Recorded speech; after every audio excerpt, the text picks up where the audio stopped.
Tempat yang paling aman dan paling nyaman adalah digendong Tuhan. Terima kasih kami boleh jadi domba-dombamu. Jadi domba aja kami gak layak, apalagi jadi anak. Membuka tali kasut sepak sandalmu aja kami gak boleh, apalagi kami sujud di tahtamu, mencium kakimu. Thank you Tuhan, Engkau mengalah 1001 langkah pada ciptaanmu yang termulia yang telah jatuh dalam dosa seperti kami semua. Terima kasih Kau izinkan kami untuk bisa memuji menyembah. Tidak ada Allah seperti Engkau yang butuh penyembahan manusia, yang butuh untuk dipuja-puja oleh pengikutnya. Kami yang butuh memuji-Mu. Karena ketika kami memuji, kami jadi mengenal-Mu. Thank you Tuhan, di tahun pujian ini, Engkau menyediakan hati yang mau digembalakan. Sampaikan sabda dan firman-Mu, sembunyikan hamba-Mu di balik salib-Mu. Dalam nama Yesus. Amin. Praise the Lord. Saat ini saya ingin bicara kepada Anda tentang bahagianya hidup yang digembalakan Tuhan. Sebenarnya kasihan orang yang hidup tanpa Tuhan. Kasihan orang yang hidup tanpa teman. Kita buka Mazmur 23. Saya suka sekali khotbahkan passage ini. Tapi setiap kali saya mengkhotbahkannya selalu dapat sesuatu yang baru. Bahkan ketika setiap kali saya membacanya, nggak dapat tema yang sama. Saya ajak Anda untuk masuk ke sanjak hati Tuhan ya. Ini puisi dari hati kasih. Bahagianya hidup yang digembalakan Tuhan. Catat itu sebagai tema kita. Mazmur 23 ayat 1-6 saja. Tuhan gembalaku yang baik, saya baca semua. Mazmur Daud. Tuhan adalah gembalaku, tak akan kekurangan aku. Ia membaringkan aku di padang yang berumput hijau. Ia membimbing aku ke air yang tenang. Ia menyegarkan jiwaku. Ia menuntun aku di jalan yang benar oleh karena namanya. Sekalipun aku berjalan dalam lembah kekelaman, aku tidak takut bahaya. Sebab Engkau besertaku. Gadamu dan tongkatmu itulah yang menghibur aku. Engkau menyediakan hidangan bagiku di hadapan lawanku. Engkau mengurapi kepalaku dengan minyak. Pialaku penuh melimpah. Kebajikan dan kemurahan belaka akan mengikuti aku seumur hidupku, dan aku akan diam dalam rumah Tuhan sepanjang masa. Yang percaya katakan amin. Saya nggak bisa dengarkan Anda ngomong amin di situ, tapi Tuhan bisa. Tuhan mendengarkan Anda. Saya dan Anda tidak ada jarak. Kita sama-sama dalam satu ruangan namanya hadirat Allah. Hari-hari ini, orang paling kasihan bukan orang yang nggak punya uang. Bahkan orang yang kena corona pun bukan yang paling kasihan. Bahkan orang yang harus berkabung ditinggal oleh seseorang yang dia kasih, itu kasihan sih. Tapi paling kasihan adalah orang yang hidup tanpa Tuhan. Karena mereka nggak punya kepastian. Di hidup ini nggak ada kepastian. Di hidup akan datang apalagi, sama sekali nggak pasti. Lebih pastinya, lebih tepatnya, pasti akan binasa. Karena itu saya anggap orang yang hidupnya digembalakan oleh Tuhan Yesus itu yang paling happy. Paling fulfilling lah ya. Kalau happy itu bukan senang versi dunia, senang yang semu, dapat barang, bosan kemudian. Tapi yang disebut bahagia di sini, blessedness, artinya kepuasan batin tiada duanya, dan kita punya blessed assurance. Kita punya keyakinan akan hidup yang kekal. Wow, itu tiada duanya. Ayat ini dimulai dengan hubungan berakhir pada kematian. Tapi kematian hanyalah pintu bagi orang yang digembalakan oleh Tuhan. Nah kita lihat sekarang Mazmur Daud bunyinya begini. Tuhan adalah gembalaku, takkan kekurangan aku. Pertama-tama Tuhan adalah gembala kita. Kita tidak akan kekurangan apa-apa. Bukan berarti hidup kita itu bebas persoalan. Siapa bilang kalau seseorang yang menerima Yesus itu hidupnya mulus? Enggak. Bukan berarti kita juga nggak punya keperluan atau kebutuhan. Pasti you and me, Anda dan saya masih kurang sesuatu. Hari ini saya masih kurang keturunan. Sudah menikah 7 tahun belum dikaruniai anak. Ada juga yang kurang uang. Aduh susah ngos-ngosan, ini gimana bertahan. Ada juga yang kurang kesehatan karena tubuhnya sakit, harus recovery, nggak tahu ini bisa sembuh nggak. Kita semua pasti punya kekurangan. Jadi ayat ini bukan bicara tentang kekurangan begitu. Ayat ini bicara tentang dalam hubungan dengan Tuhan, kekurangan apapun yang sekarang kita nantikan itu sudah terisi sama Yesus dulu. Jadi kalau kita itu punya kekurangan segini, hidup sama Tuhan itu, ini akan diisi kekurangan itu. dengan kasih karunia atau grace namanya. Kadang-kadang Tuhan mengisinya sesuai dengan kebutuhan kita atau sesuai aplikasi gitulah ya. Tuhan mengisinya yang kita perlukan. Orang sakit nih, lalu Tuhan isi dengan kesehatan, plum, langsung boom, penuh lagi. The cup atau pialanya penuh terisi. Dia bersuka cita, aku disembuhkan, aku disembuhkan. Kadang-kadang Tuhan memberikan kepada kita yang kita butuhkan. Jadi takkan kekurangan aku itu, Tuhan berikan dan kabulkan apa yang kau perlu. At times, tapi kadang-kadang Tuhan memberinya bukan sesuai yang kita inginkan. Kekurangan kita itu digantikan dengan sesuatu yang bukan dari dunia ini. Sesuatu yang kekal sifatnya. Takkan kekurangan aku, contohnya, ada orang tertentu yang hidupnya itu susah seperti Ayub. Tapi dia tahu bahwa Tuhannya mengasihi dia. Seperti Paulus itu belum sembuh, duri dalam dagingnya. Ahli teolog mengatakan mungkin dia sakit mata. Bayangin, seseorang yang sapu tangannya aja menyembuhkan orang, dia sendiri berdoa 3 kali, kok seolah-olah belum didengarkan. Tapi Tuhan gantikan semasa itu dengan kalimat ini, my grace is sufficient for you. Kasih karuniaku cukup bagimu. Tuhan gantikan kepada sesuatu yang kekal. Paulus, hidup ini sementara. Kurang sesuatu, nggak akan dampak kekalnya. Atau kalau kita hari ini punya sebuah kekurangan dalam hidup ini, kita keluhkan. Kenapa orang lain punya papa mama, aku yatim piatu. Tuhan gantikan dengan sesuatu yang bukan duniawi. Yaitu kita bisa berdoa. Doa Bapa kami di dalam sorga. Tuhan berkata, akulah ayah bagi yang tidak berpapa. Akulah suami bagi yang tidak bersuami. Jangan remehkan loh ya sesuatu yang nggak kelihatan. Jangan pernah ukur Tuhan dalam nama keperluan atau kekurangan. Jangan pernah ukur dia hanya dengan materi. Ada banyak berkat yang sama bagus, sama indahnya, bahkan lebih indah dan kekal sifatnya yang tidak kelihatan. Orang yang ikut Yesus hidupnya digembalakan sama Tuhan itu enak. Karena dia defisit berapa itu diisi sama Tuhan Yesus. Baik diisi sesuai kebutuhannya, atau diisi dengan sesuatu yang sifatnya tidak dari dunia. Hidup di dunia ini sementara. Seperti rumput yang besok hari akan dibakar. Seperti tanaman yang layu 1 hari kemudian. Aduh, kurang ini itu, biasalah. Transit doang. Tujuan kita bukan di sini. Karena itu Tuhan ajarkan kepada kita ayat 1 ini. Kalau Tuhan adalah gembalamu, tak akan terasa kekurangan-kekurangan itu. Apalagi kalau Tuhan sertai, Tuhan punya rencana, selalu ada maksud ilahi di baliknya. Dan Tuhan itu nggak pernah lepas tangan sama domba-dombanya. Nggak pernah Tuhan itu setelah tangannya berlubang paku, aku menebus kamu, dan mulai hari ini, aku nggak ngurusi kamu urusi sendiri. Enggak loh ya, Tuhan sekali berlubang paku, tangan itu akan menggembalakan. Ayat 2, ia membaringkan aku di padang yang berumput hijau. 2a, indah ya. Ia membaringkan aku di padang yang berumput hijau, jadi ingat nih kata-kata Tuhan Yesus, anak manusia tidak punya tempat meletakkan kepala. Tapi orang yang ikut dia punya tempat meletakkan kepala, aneh nggak? Itu orang-orang yang mau ikut Yesus tapi pakai syarat segala. Ada banyak sekali tuntutannya. Aku mau ikut Tuhan kalau nanti aku udah direstui. Aku mau ikut Yesus setelah menguburkan ayahku dulu. Aku mau ikut Tuhan membajak ladangnya tapi sekali-kali izinkan menoleh ke belakang. Tuhan bilang, mau ikut sama aku, serigala punya liang, burung punya sarang. Anak manusia nggak punya tempat meletakkan kepala. Memang sih, tuntunan Tuhan itu kedaulatannya. Jadi kita nggak bisa atur yang maha kuasa. Tapi satu hal yang pasti, tempat kita berbaring dalam hidup ini, di hidup yang penuh dengan segala sesuatu tidak pasti, tempat kita berbaring adalah karakter Yesus. Ia membaringkan aku di padang yang berumput hijau, itu bukan padang rumput sama sekali. Padang yang berumput hijau itu hatinya Tuhan. Tuhan itu punya pikiran yang terindah untuk kita. Yang dalam hal itu you can settle. Dalam hal itu you and I, Anda dan saya boleh rasa aman. Satu hal yang nggak berubah, tidak ada pertukaran bayangan di dalamnya. Tuhan kita nggak punya maksud jahat. Aku nggak punya rancangan kecelakaan atas hidupmu.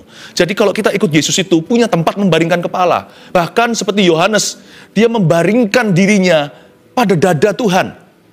He lean on Jesus dalam bahasa Inggrisnya, berarti dia miring begini, mendekat ke Tuhan seperti manja. Karena dia tahu Tuhannya tidak akan melukainya, gurunya tidak akan menjerumuskannya.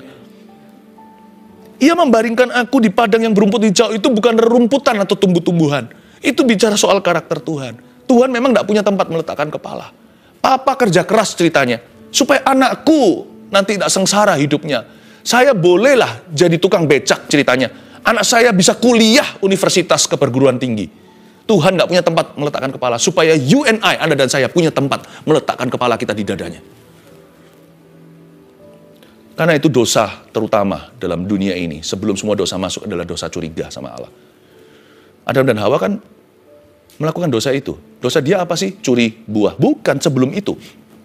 Curiga, jangan-jangan Tuhan simpan yang terbaik untuk dirinya. Kita nggak boleh makan dari pohon ini, kata ular. Nanti kalau sampai makan, saya seperti Tuhan. Nanti Tuhan merasa ada saingan. Nanti saya akan dijerumuskan, saya akan diusir dari Taman Eden. Jangan curiga. Bahagia hidup digembalakan oleh Tuhan adalah kita nggak perlu rasa was-was. Hidup memang penuh dengan hal-hal tidak terduga. Tuhan kita dapat diduga kok. Semua karakternya dalam firman-Nya. Kalau kita perlu curiga itu sama kehidupan. Makanya itu harus dekat sama Tuhan. Semakin dekat sama Tuhan, stabil hidup kita. Karena hidup nggak menentu, Tuhan itu pasti. Jangan dicampur baurkan, bedakan antara Tuhan dan kehidupan. Di dunia ini, di hidup ini, kamu akan mengalami banyak pencobaan, kata Tuhan. Tapi kuatkan hatimu. Aku telah mengalahkan dunia. Jadi, memang di dunia ini diombang-ambing. Kita mau kumpulkan harta, selalu ada ngengat memakannya, pencuri mencurinya. Jangan marah sama Tuhan kalau itu terjadi, kayak seolah-olah Tuhan mencuri. Enggak. Lari ke Tuhan dalam setiap masalah. Karena Tuhanlah tempat meletakkan kepala. Tuhanlah tempat kita berbaring. Every time you come to Jesus, ya, satu hal yang saya pelajari hampir 30 tahun hari ini. Saya mengikuti Yesus. Nggak lama dibanding beberapa orang, cukup lama dibanding beberapa orang. Satu hal yang saya bisa saksikan, ikut Tuhan itu very settling. Orang bilang kalau settle itu kalau sudah menikah. Enggak, kalau settle itu kalau sudah kenal Tuhan. Hidup kalau digembalakan Tuhan, menikah atau bujangan, pasti settle. Saya jadi suami gampang jadi family man, karena saya settle hatinya. Saya jadi bujangan gampang sekali fokus kepada apa yang saya kejar, tidak buang hidup saya pada dosa, nggak berdiri di nasihat orang fasik. Kenapa? Karena settle hatinya. Paling enak ikut Tuhan Yesus itu. Dia nggak janji semua mulus, dia nggak janji beri kita harta, selalu sehat, dan selalu dapatkan yang diinginkan. Enggak, tapi ikut Tuhan itu selalu ada kepastian. Tuhan itu trustworthy. Why I believe in Jesus? Write this down, because He is the most believable. Kenapa saya percaya Yesus? Karena Dia paling bisa dipercayai. Siapa lagi? Yang lainnya itu nggak menentu, manusia bisa berubah. People change, you see. Orang berkata, orang bisa berubah. Dulu baik sama kita, terus gimana? Karena itu kalau dijahitin orang juga jangan putus asa. Dia juga bisa baik sama kita lain hari. Tenang aja. Comes and goes lah, datang dan pergi. Kalau sama Tuhan, tidak ada pertukaran bayangan. Ia membaringkan aku di padang yang berumput hijau. Tenanglah jiwaku dalam naungan sayapmu. Menembus awan kelabu. Pandang kemuliaanmu. Ia membimbing aku ke air yang tenang. Ya, dalam Tuhan nggak kurang-kurang bimbingan. Ia membaringkan aku ke air yang tenang. Dalam Tuhan itu banyak nasihat, dan Tuhan itu punya banyak penasihat. Orang Majus itu nggak pernah punah. Zaman Yesus bukan hanya 3, kalau Anda baca seksama. Orang Majus itu nggak cuma yang 3, dia bawa 3 macam pemberian, tapi nggak hanya 3, kita nggak tahu angka sesungguhnya. Di dunia juga sama, ada banyak orang Majus Tuhan. Jangan pilih-pilih orang. Nggak perlu kita pilih-pilih figur siapa. Kalau Tuhan berbicara melalui orang tersebut, berterima kasihlah sama Yesus, engkau diperingatkan. Tapi dalam Tuhan, ada nasihat, ada kasih mesra. Ia membimbing aku ke air yang tenang. Enaknya ikut Tuhan apa?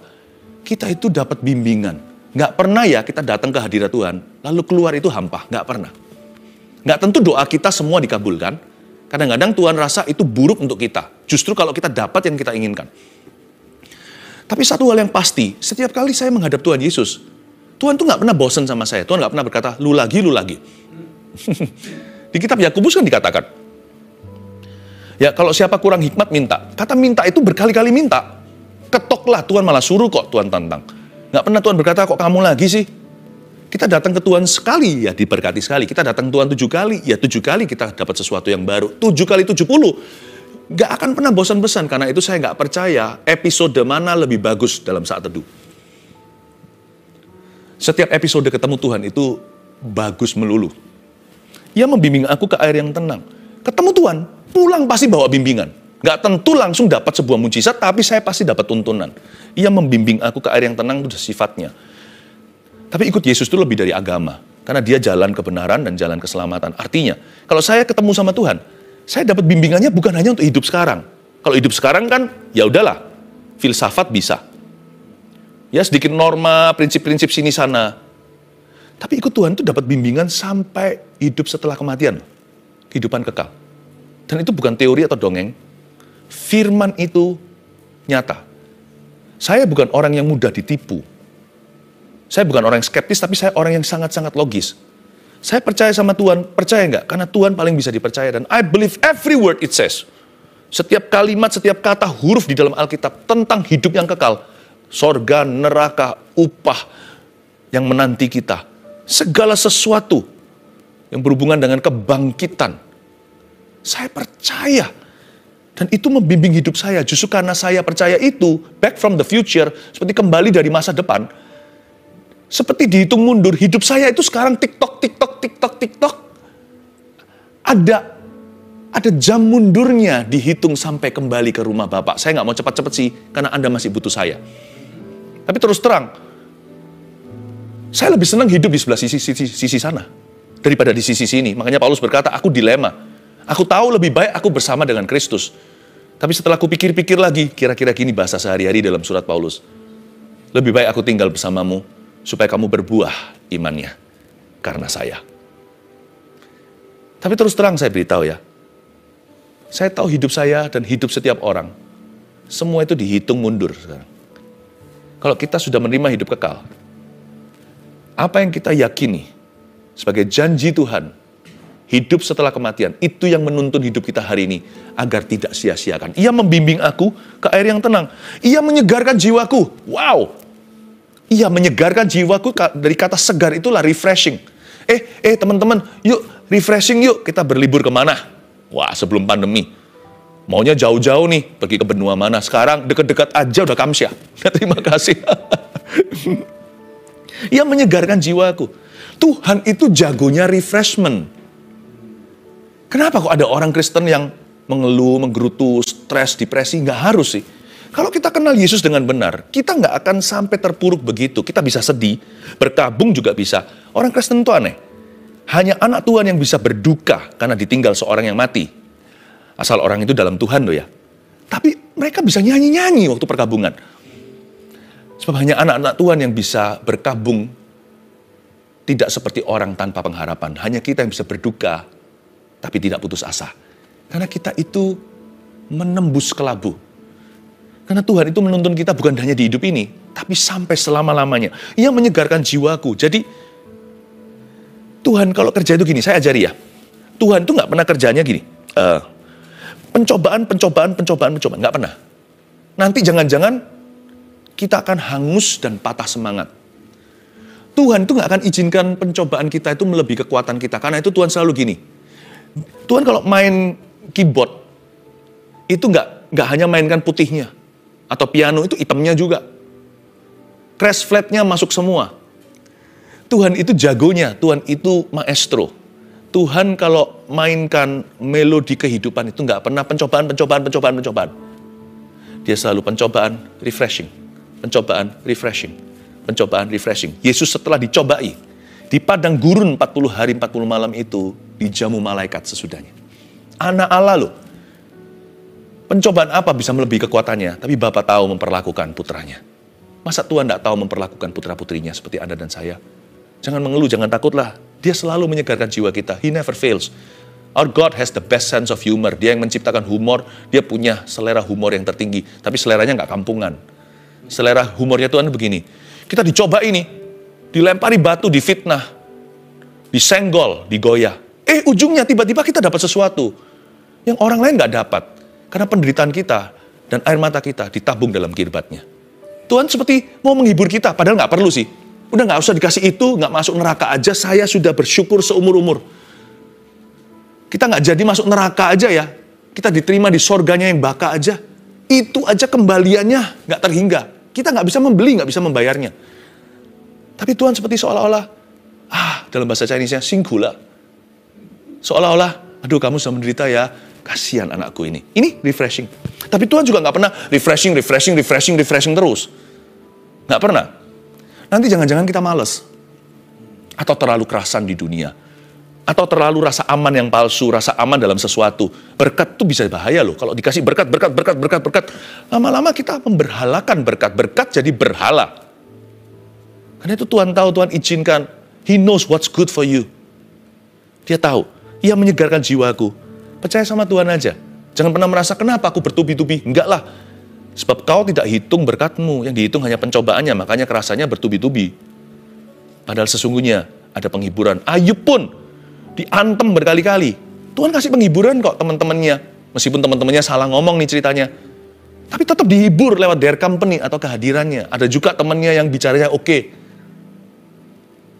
Tuhan tidak pernah membiarkan kita tanpa teman. Karena kasihan orang tanpa Tuhan dan kasihan orang tanpa teman. Ia menuntun aku di jalan yang benar oleh karena namanya. Berikutnya. Wah, ini begitu dalam ya. Kalau kita bahas satu persatu rasanya nggak cukup waktu.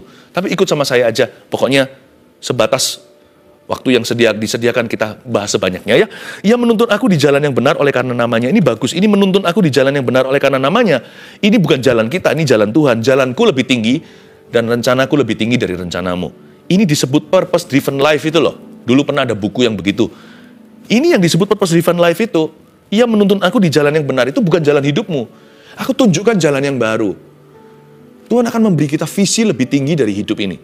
Tuhan memberi kita visi lebih besar daripada sekedar untuk hidup kita. Atau orang-orang yang kita kasih, yang kita kenal di kanan kiri. Atau keluarga sendiri. Ia menuntun aku di jalan yang benar. Ini jalan oleh karena namanya. Ini bukan jalan oleh karena dirimu. Paham maksud saya? Saya kasih contoh. Untuk hidup saya. Saya punya visi pribadi. Saya punya visi untuk keluarga saya. Tapi Tuhan beri saya visi yang lebih tinggi. Saya tahu visi itu adalah milik namanya. Itu nggak ada hubungannya dengan Marga Mantova.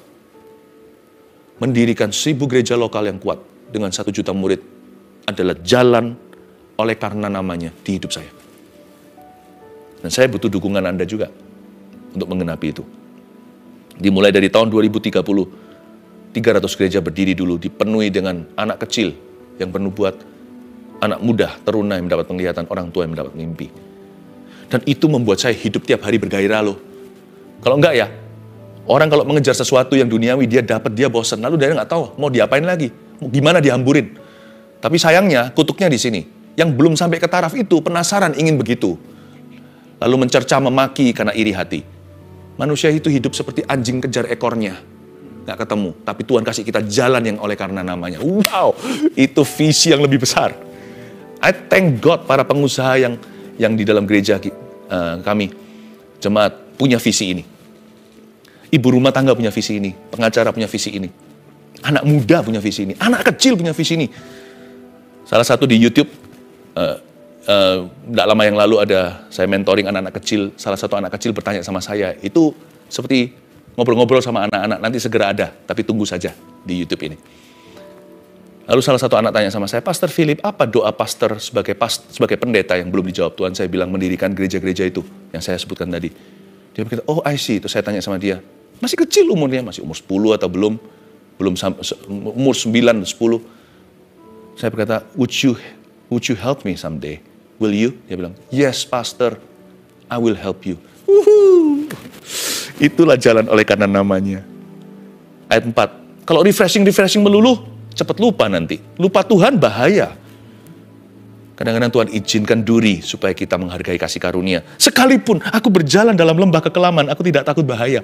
Sebab engkau besertaku, gadamu dan tongkatmu, itulah yang menghibur aku. Isn't this beautiful?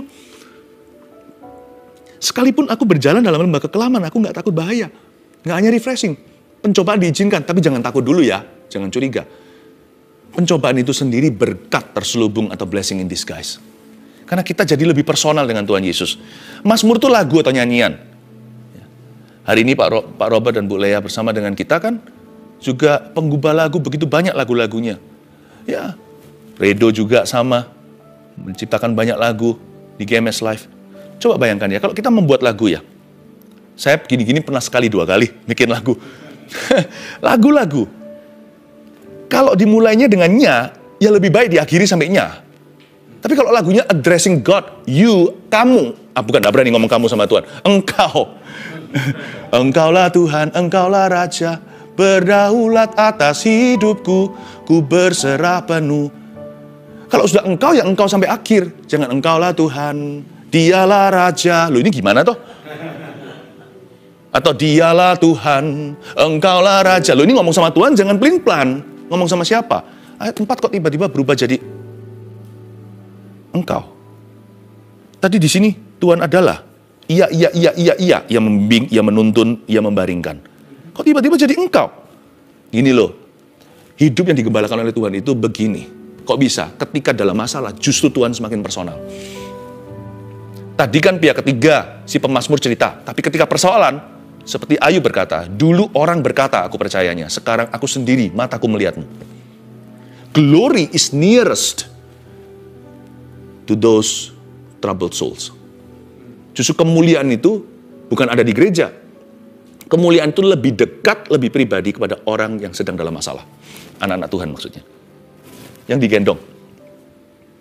Yang digendong oleh Tuhan itu domba yang bermasalah. Bukan hanya domba yang kecil, domba yang susah. Makanya ada pepatah begini di Alkitab. Siapa berduka, dia dihiburkan oleh Tuhan. Siapa haus lapar, dia dipuaskan.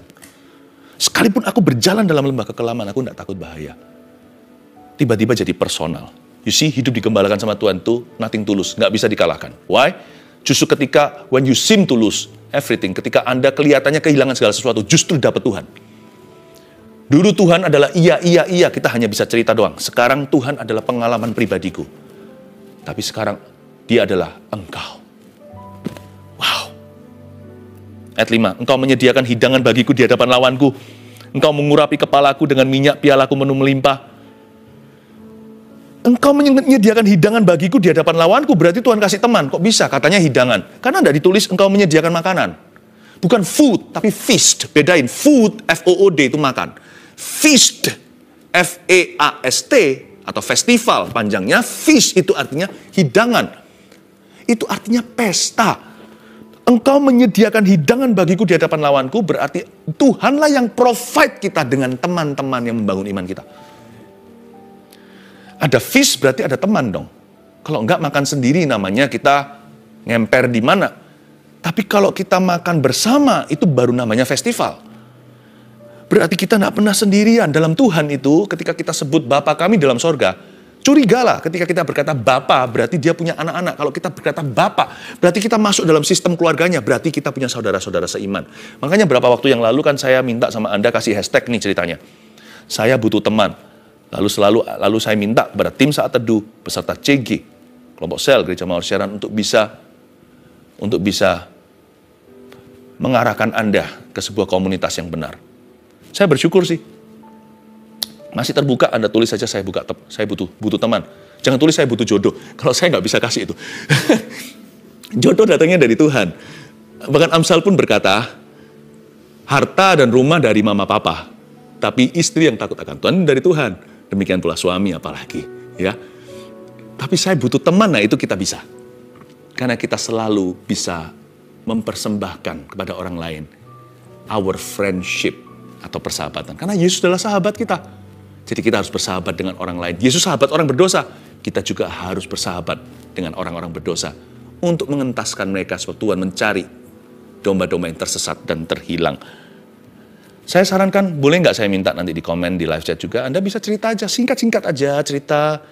Anda yang kemarin ada type, saya butuh teman itu, bagaimana Anda di follow up, bagaimana Anda di kontak, dan setelah Anda bergabung, Anda merasa apa? Ada perubahan apa? Dan mereka memperlakukan Anda seperti apa? Cerita aja.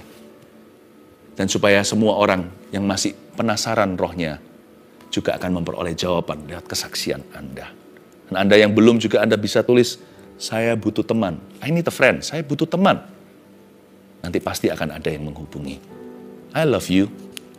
Jesus loves you very much. Saya dulu juga orang yang penasaran, saya dulu juga tersesat. Tapi thank God hari ini nggak hanya punya Yesus. Yesus memberi saya hidangan. Nggak hanya punya Bapa di sorga. Saya juga terkoneksi dengan anak-anaknya yang lain. Ayat yang terakhir, kebajikan dan kemurahan belaka akan mengikuti aku seumur hidupku. Hidup penuh dengan kejutan kan? Tuhan juga, siapa bilang hanya kehidupan. Jadi kalau hidup punya kejutan, pegang erat pada Tuhan. Tapi Tuhan juga punya kejutan. Kebajikan dan kemurahan itu kalau dijus jadi satu, itu kejutan. Karena Anda tidak bisa menentukan kebajikan dan kemurahan. Upah bisa, Anda udah janjian di depan, gajiku sekian. Kebajikan kemurahan, itu kasih karunia, itu nggak bisa Anda tentukan. Hidup yang digembalakan oleh Tuhan itu penuh kejutan. Jangan sesat. Semua yang baik dan sempurna datang dari Bapa. Allah tidak mencobai siapa-siapa karena dia tidak bisa dicobai. Jadi kalau kita pencobaan jangan berkata, Tuhan, Engkau yang izinkan minimal. Atau kita fitnah Bapak dan berkata ini dari Tuhan. Saya kalau ada sesuatu yang susah datang ke saya tidak akan tuding Tuhan, saya akan lari ke hadiratnya, saya peluk dia. Papa tolong. Jangan kecewa sama Tuhan dulu. Jangan kalah sebelum mencoba. Jangan mundur sebelum maju. Tapi kalau saya dapat sesuatu yang baik, sifatnya bajik dan murah. Bukan murahan, kemurahan. Sesuatu yang bajik. Kebajikan, kemurahan, kau jus jadi satu, dijadikan satu di blender, itu namanya mujizat. Ketika itu saya terima mujizat apapun besar kecil, saya langsung berkata, saya seolah-olah menoleh ke Tuhan dan berkata, hayo dari Tuhan ya. Meskipun Tuhan tidak bubuhkan tanda tangan alias munculnya serba kebetulan. Kok bisa saya cari ini, ketemu ini? Kok bisa ya? Orang itu cari saya, ketemu sama saya. Nggak tahu, nggak ada namanya kebetulan. Kalau Tuhan tidak bubuhkan tanda tangan, saya pasti akan menoleh dan berkata, hayo Tuhan ya. Kebajikan, kemurahan mengikuti aku. Kalau setan menghantui aku. Kalau Tuhan mengikuti aku. Kebajikan, kemurahan itu mengikuti aku. Ini surprise dari Tuhan. Saya yakin di saat teduh hari ini juga Tuhan punya surprises for you. He gives good gifts to men. Dalam surat Paulus dituliskan, dia memberikan pemberian-pemberian kepada umat manusia. Dia naik ke tempat yang tinggi, tatkala dia naik ke atas sana, dia membagikan pemberian. Saya yakin hari ini banyak di antara Anda akan disembuhkan sebentar lagi. Katakan amin. Banyak akan dilepaskan. Terakhir, dan aku akan diam dalam rumah Tuhan sepanjang masa. I'm so happy. Kata dalam rumah. Suatu hari saya tahu kematian hanya pintu. Sorga itu at home for me. Kita suatu hari kelak, ayat 6 ini akan digenapi. Sekarang belum, jangan cepat-cepat ya. Saya masih ada di sini juga, Anda juga. Suatu hari ayat 6b ini akan digenapi di hidup kita. Itu pun waktu digenapi, will be home, not gone. Kita akan pulang, bukan pergi. Itulah indahnya hidup digembalakan. Hidup digembalakan oleh Tuhan itu hanya bisa kembali, tidak bisa hilang. Hanya bisa pulang, bukan pergi dan menghilang. Saya yakin, ujung hidup kita sudah jelas. Pastikan hidupmu tegas. Hari ini, biarkan hidupmu digembalakan oleh Tuhan, bukan mengikuti hawa nafsu duniawi.